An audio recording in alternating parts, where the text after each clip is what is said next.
Hi students, तो last class में हम लोगों ने फ्लावर का स्ट्रक्चर डिस्कस किया था। हम लोगों ने डिस्कस किया था formation of microspore, basically microsporogenesis का प्रोसेस। इस तरह से स्पोरोजेनस टिश्यू होता है। अगर मैं आपको पुराना एक बार एक्सप्लेन करूं, ये एंथर का स्ट्रक्चर है। एंथर में 4 माइक्रोस्पोरेंजियम होते हैं। माइक्रोस्पोरेंजियम के अंदर स्पोरोजेनस टिश्यू होता है। स्पोरोजेनस टिश्यू का हर एक cell act as a sporogenous tissue का हर एक cell act as a PMC या एमएमसी।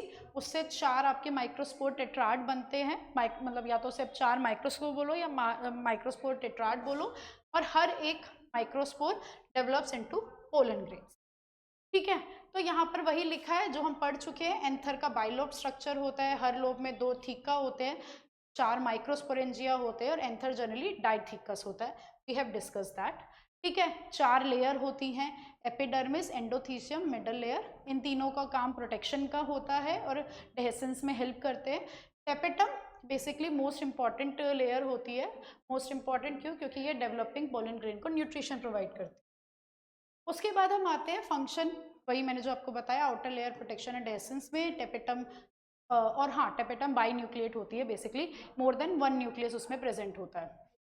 वाई बाई न्यूक्लिएट, ये कि आपकी ज़रूरी क्यों है टेपेटम में 2 न्यूक्लियस क्यों प्रेजेंट होते हैं? जिससे कि उसकी मेटाबॉलिक एक्टिविटी हाई रहे, क्योंकि उसका काम है पोलन ग्रेन्स जो डेवलपिंग पोलन ग्रेन्स हैं उनको क्या प्रोवाइड करना? न्यूट्रिशन या नरिशमेंट। ठीक है, उसके बाद हमने स्पोरोजेनस टिश्यू के बारे में डिस्कस कर लिया है। यहाँ पे ये हमने प्रोसेस पढ़ लिया है, यहाँ तक हम लोग पढ़ चुके हैं। ठीक है, अब हम आते हैं फॉर्मेशन ऑफ पोलन ग्रेन। जैसे कि मैंने आपको बोला था कि आपके पहले माइक्रोस्पोर ऐसे टेट्राड प्रेजेंट होता है। ठीक है, फिर चारों माइक्रोस्पोर अलग हो जाते हैं, और ये 4 माइक्रोस्पोर एक microspore develops into 1 pollen grain. तो यहाँ पे आपके कितने पोलन ग्रेन बनेंगे? 4। और ना इसमें एक्चुअली 2 सेल होते हैं, यहाँ से मैं बना देती हूँ थोड़ा सा समझ। ठीक है, तो बेसिकली माइक्रोस्पोर सेपरेट होते हैं, डेवलप इनटू पोलन ग्रेन। एक माइक्रोस्पोर से एक पोलन ग्रेन बनता है। नाउ कम टू द, ये आपका मेच्योर एंथर होता है। अगर आपको दिखेगा एंथर में भर भर के यहाँ पे आपको सारे में क्या दिख रहे हैं? ये पोलन ग्रेन। एंथर रप्चर करेगा और बाहर क्या रिलीज हो जाएंगे? पोलन ग्रेन रिलीज हो जाएंगे, डेसेंस हो जाएगी। और आपके हमें पता है कि 3 लेयर्स जो हैं, एपिडर्मिस, एंडोथीशियम और जो मिडल लेयर, वो हेल्प करती है dehiscence. Let's come to pollen grain का स्ट्रक्चर। पोलन ग्रेन का साइज कितना होता है? 25 to 50 माइक्रोमीटर। अब देखो ये सारा इसमें लिखा हुआ है, हम लोग ना पहले खुद से थोड़ा सा डिस्कस करते हैं, फिर हम लोग इस डायग्राम पे आएंगे। आई बिलीव बच्चों को खुद से ड्राइंग डायग्राम ड्रॉ करो, नोट्स बनाओगे ना तो ज़्यादा समझ आता है। तो पोलन ग्रेन पे आते हैं। ये पोलन ग्रेन में बेसिकली 2 सेल्स होते हैं। ठीक है, एक होता है ये, तो एक होता है वेजिटेटिव सेल, दूसरा होता है जनरेटिव सेल। इसके बारे में हम अभी आप पढ़ेंगे। एक वेजिटेटिव सेल, एक जनरेटिव सेल होता है। ठीक है, पोलन ग्रेन की जो आउटर लेयर होती है, यहाँ पे मैं बनाऊँ इतनी, तो ये उसकी आउटर लेयर। आप देख रहे हो कि मैंने मस्त मोटी सी ये रेड रेड रेड रेड सारे में बनाया है, सिवाय एक इस जगह को छोड़ के। ऐसा क्यों? यहाँ पे क्यों छोड़ी है? क्योंकि ये जो लेयर होती है ना पोलन ग्रेन की बच्चों, ये कॉन्टिन्यूस नहीं होती है। आउटर लेयर पोलन ग्रेन की कौन सी होती है? एक्साइन। तो हम लोग क्या बोलते हैं? ये आउटर लेयर है। और ये क्या है? देखो यहाँ पे सारे में रेड है, बस एक जगह मैंने छोड़ी है ना, क्योंकि ये डिसकॉन्टिन्यूस होती है। डिसकॉन्टिन्यूस की लगातार नहीं होती है। डिसकॉन्टिन्यूस ये जो खाली जगह है जहाँ पे ये लेयर नहीं है, उस जगह को हम लोग बोलते हैं जर्म पोर। जर्म पोर मतलब आपको याद है मैंने बोला था कि ये एक तो फीमेल स्ट्रक्चर है, ठीक है, यहाँ पे फीमेल गैमेट प्रेजेंट होता है ना, तो पोलन ग्रेन यहाँ पे क्या करता है? यहाँ पे लैंड करता है स्टिग्मा पे। ये स्टिग्मा है, स्टाइल, ओवरी। ठीक है, तो यहाँ पे पोलन ट्यूब के थ्रू आता है ना मेल गैमेट, इस तरह से मेल गैमेट आता है। तो एक जगह होती है जहाँ से पोलन ग्रेन में ये जो पोलन ट्यूब है बनना स्टार्ट करती है। उस जगह को उस बोलते हैं जर्म पोर। इसीलिए जो आपकी आउटर लेयर है विच इज एक्साइन, वो कॉन्टिन्यूस नहीं होती है, वो डिसकॉन्टिन्यूस होती है। ये चीज जो आपको याद रखनी है कि exine is made up of sporopollenin. Sporopollenin अभी तक का हार्डेस्ट, ये हमें पता है, हमें we don't know till yet कि कौन सा एंजाइम है जो स्पोरोपोलेनिन को ब्रेक या डाइजेस्ट कर सकता है। इसीलिए यहाँ पे देखो ये लेयर ही नहीं है, क्योंकि पता ही नहीं है ना, कोई स्पोर ये पोलन ग्रेन के बाद भी कोई पोलन ग्रेन के पास भी ऐसा कोई एंजाइम है ही नहीं जो उसको डाइजेस्ट कर सके।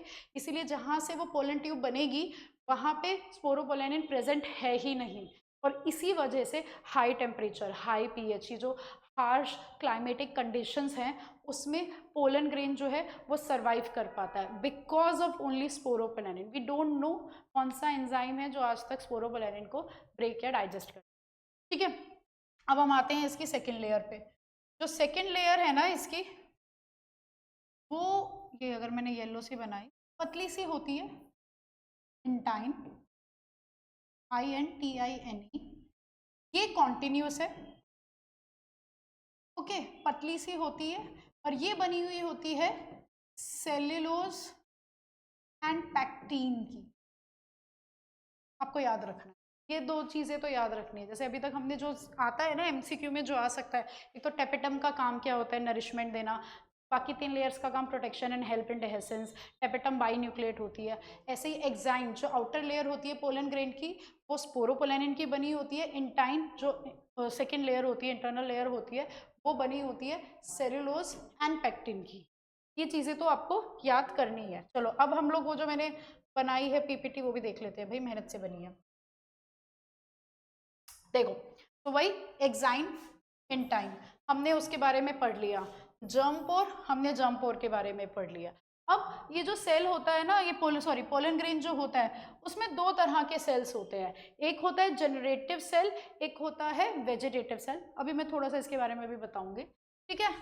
अब क्या होता है पोलन की वायबिलिटी, इसका मतलब क्या है कि एंथर में से डेहेसेंस हुआ, एंथर डेहेसेंस हो गया, एंथर का ब्रेक रप्चर हो गया, पोलन ग्रेन निकले, तो पोलन ग्रेन कितने टाइम तक जिंदा रहेंगे, जिंदा इन द सेंस कि अगर वो फीमेल गैमेट से मिलते हैं तो वो फर्टिलाइजेशन कर सकते हैं। कुछ पोलन ग्रेन सिर्फ आधे घंटे तक रहते हैं, कुछ कई बार महीनों तक भी रहते हैं, महीनों तक, बहुत सारे हैं जो इवन महीनों तक जिंदा रहेंगे। लेकिन राइस और वीट जो है ना उनके सिर्फ 30 मिनट्स तक रहते हैं, बट रोजेसी, लेग्यूमिनेसी, ये सोलेनेसी फैमिली के जो पोलन ग्रेन्स होते हैं ये मंथ तक सर्वाइव करते हैं। डिपेंड टेम्परेचर कैसा है, ह्यूमिडिटी कैसी है।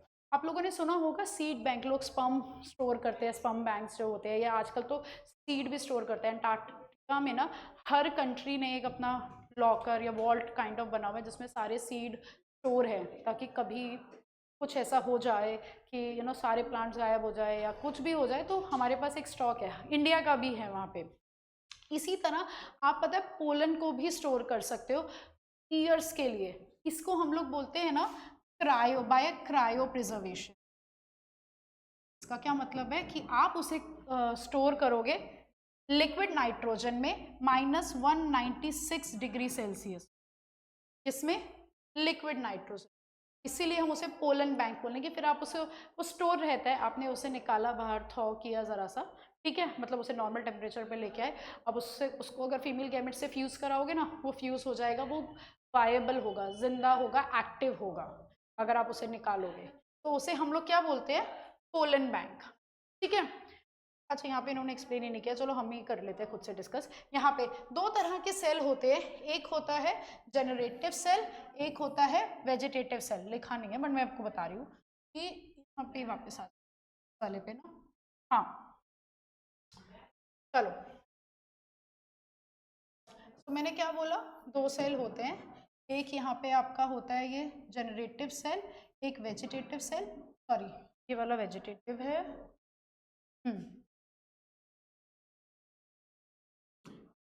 सेल। सी वेजिटेटिव सेल का ना डेंस साइटोप्लाज्म होता है, इसका काम सिर्फ एक होता है, न्यूट्रिशन देना भाई, ठीक है।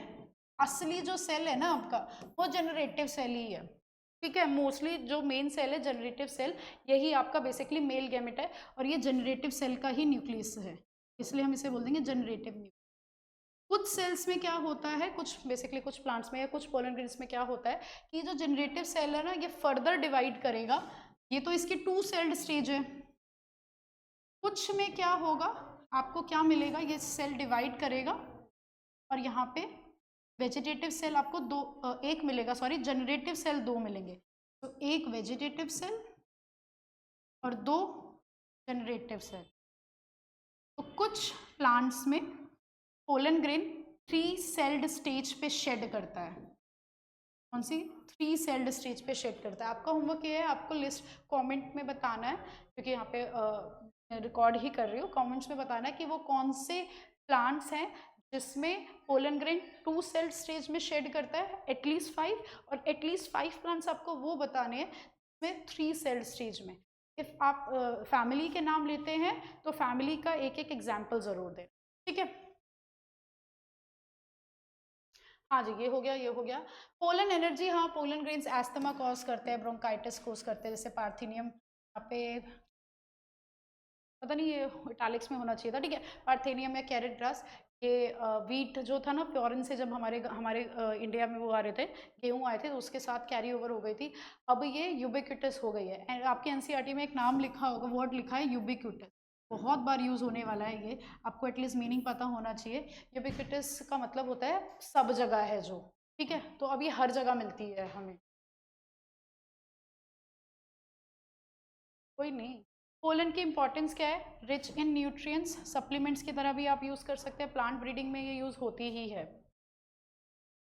बस आपका होमवर्क है कि स्पोरोपोलेनिन को मोस्ट रेसिस्टेंट ऑर्गेनिक सब्सटेंस क्यों समझा जाता है, ये आपको होमवर्क में लिखना है। एक्चुअली नॉट जस्ट ये,